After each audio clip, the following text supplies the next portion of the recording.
and Nikki Haley. Good morning to you. Good morning. Good morning. What did he not say that you wish he had? So he came out of the gate pretty strong against Putin. You know, when I was watching it, I thought, okay, good, that's the punch you need to be giving Putin. But he stopped short of talking about the people that are helping Russia. Iran, North Korea, China. I thought he went really soft on China. Like, it's almost like he's running scared of China. And he said, one China policy, that's my policy. Which goes against, like, what he said on 60 Minutes. Sunday, and right. It didn't, you know, then he talked a lot about food insecurity and billions of dollars going to that. Well, you've got food insecurity in America. And the idea that a third of Americans are dipping into their savings account, 60% of Americans are in credit card debt. You know, 1 in 6 can't pay their utility bill. I just don't understand his spending spree when we have inflation and times that are tough. And the one thing I would always say at the UN, you know, everybody's got their hand out. It doesn't mean you have to feed it.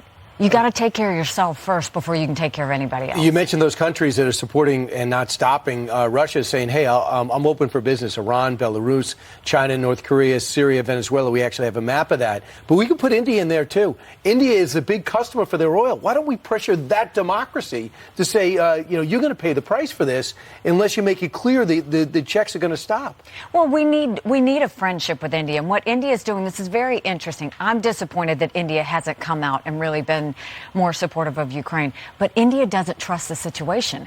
They don't trust that Russia's going to lose. They don't trust that America's going to be there for Ukraine and NATO's going to be there for Ukraine in the end. So they're watching out for themselves. And so if we had a strong America right now, India would be with us. Because we've got a weak America, India doesn't trust it. You brought up the one China policy. This is what the president said yesterday on Wednesday. Watch this. We seek to uphold peace and stability across the Taiwan Straits. We remain committed to our one China policy, which has helped prevent conflict for 4 decades. And we continue to oppose unilateral changes in the status quo by either side. But this is what he said in the past, most recently with Scott Pelley over the weekend. Listen. So are you saying that the United States would come to Taiwan's defense if China attacked? Yes, we have a commitment. Are you willing to get involved militarily to defend Taiwan if it comes to that? Yes. Would U.S. forces defend the island? Yes, if in fact there was an unprecedented attack. Every time his own administration walked it back. So it's embarrassing for Americans, right? Because every time he speaks, they walk it back. But I think about the world stage. Think about how our allies and our enemies look at that. Anytime there's confusion in America, there's disruption in the world. I don't know why he feels the need to answer the question. We don't owe the world an answer on how we would deal with the situation with Taiwan and China. You know, in the last administration, with the Trump administration, we didn't tell anybody anything. We just said, don't go there.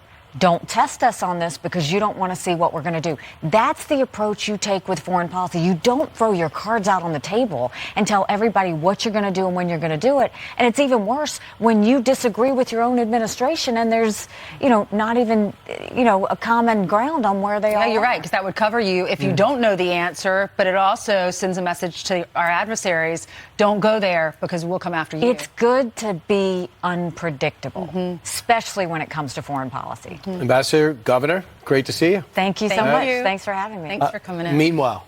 Well.